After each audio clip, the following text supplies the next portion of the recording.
Our tale of the tape for this highly anticipated welterweight fight. Now for the introductions, here's Bruce Buffett. Ladies and gentlemen, this fight is 3 rounds in the UFC welterweight division. Introducing first, fighting out of the blue corner, Assassin. And now introducing his opponent, fighting out of the red corner, Assassin. You ready to fight? Ready. Let's do it. All right, so here we go from T-Mobile Arena in Las Vegas, Nevada, and wherever we are in the world. Most fighters on this roster, to a man, to a woman, they want the chance at some point to make this walk here in Vegas. You absolutely want to fight in Las Vegas. Before it was the MGM Grand, it was the Mandalay Bay. Now it is the T-Mobile Arena, the most beautiful arena in the world, and the home to the biggest UFC fights right now. From International Fight Week to championship fights all across the board, you come to T-Mobile. Beautiful defensive skills on display. A little single collar tie there. Well, it looks like he's trying to set up the takedown. There's the attempt. Frantic pace early on to this one. Nice jab there. Oh, and he lands another leg kick there. He's already landed several in this round and really starting to do some appreciable damage to his opponent's lead leg.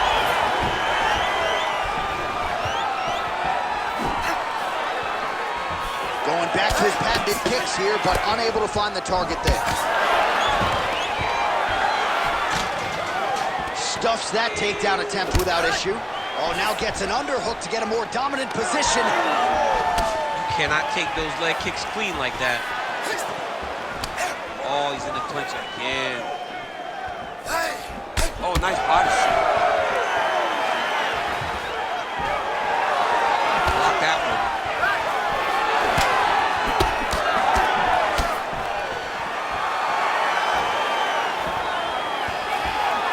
Just over 3 minutes to go, round 1.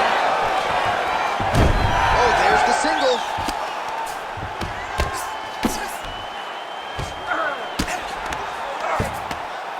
Well, maybe ill-advised to be competing off your back, but he's landing.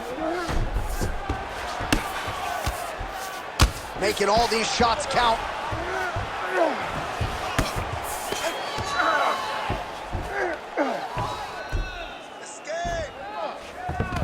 All right, this position now what we call the north-south. If you're the bottom fighter, what are you trying to do to get out of harm's way? Man, it's tough on the bottom. It's very tough because everything hurts, right? It doesn't matter that they're not completely driving the shoulder in.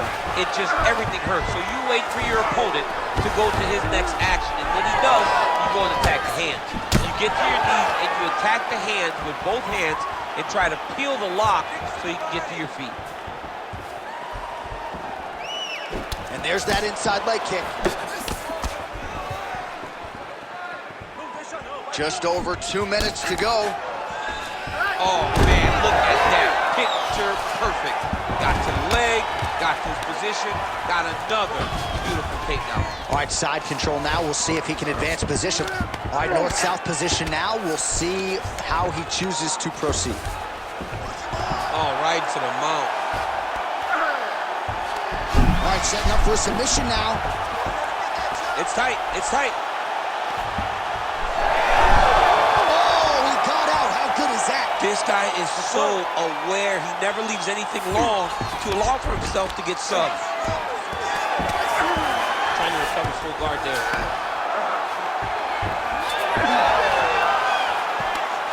Well, he's got his back now. There it is. Now he's going to mount.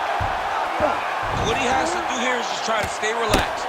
Big explosive actions, panicky actions are what gets you submitted a lot of times. Under a minute now to go. Lands the grounded pound strike here. Oh, staying busy from top position. He lands another ground strike there. Takes his back now.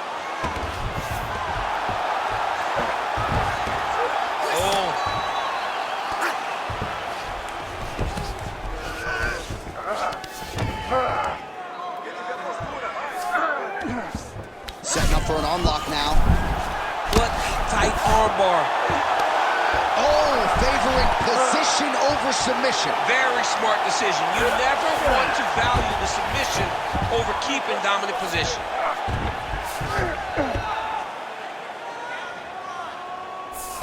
Ten seconds now to go in the round. Oh, that rear naked choke attempt is tight. Oh, nails on the submission now. Round 2 straight ahead.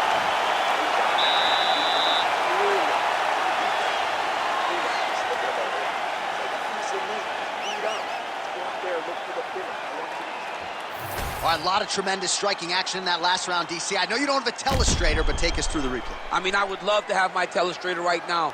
That was a great display of high-level mixed martial arts striking. Both combatants stood toe-to-toe and let it all hang out.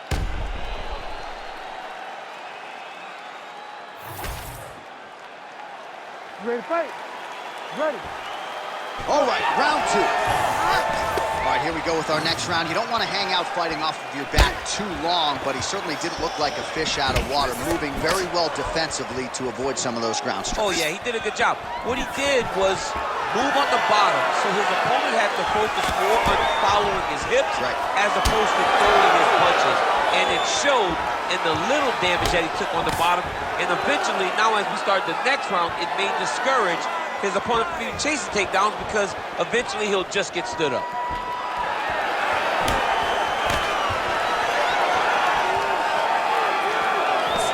Beautiful technique on the straight right hand. Well, you got to think frustration is starting to set in on the other side as he lands another takedown, and he knew he was going to get a lot of this offensive wrestling. As yet, he's been unable to stop it. He has not been able to stop it, and it's a different wrestling. It's a Damian Maia type of wrestling where they get close to you. They hook their feet, they drag you to the mat knowing that once you're on the ground, now you're really in trouble. Because the takedown is only a part of the danger. The true danger is grappling with such a great submission specialist. Yeah, nothing fun about it.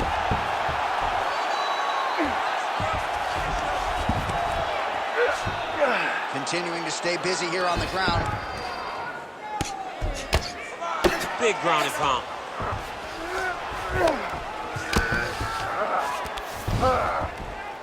Beautiful ground strikes landed.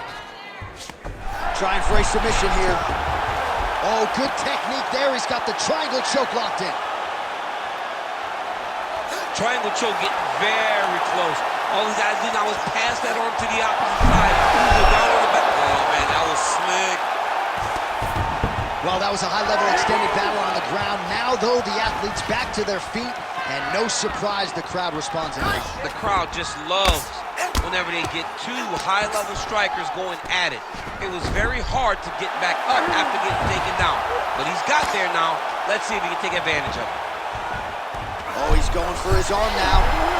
Oh, he might be in trouble here. Oh, he's out. He actually escaped. Look, I got to stop writing these dudes obituaries, man. I always think they're done. Surprise me.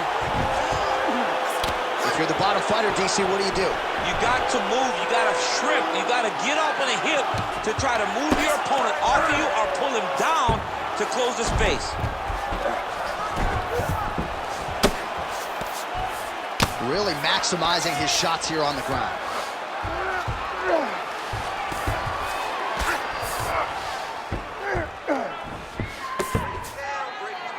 And another strike from the top lands for him.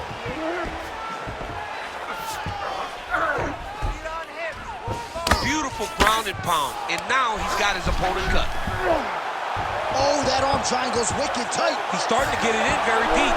All right, so he lets go of the submission now. He let go because he saw that he was going to lose his position. You got to maintain dominant position when you're in a fight.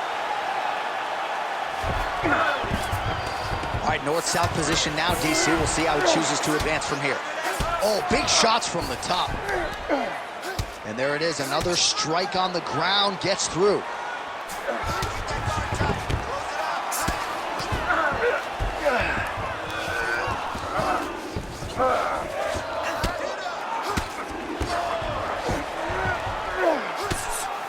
Oh, lands with the ground and pound strike.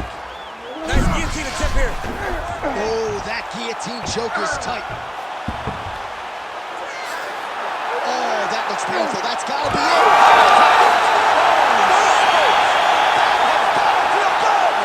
Holy smokes. Wow, an unbelievable result here tonight by way of submission, and he bided his time there. He stayed patient, waited for an opening, and then when it was there, he certainly capitalized to get the tap here tonight. All right, so a wild round and a wild sequence there on the ground. DC, talk us through the highlight. He's such a phenomenal grappler. I don't understand how people don't know that this guy wants to submit you.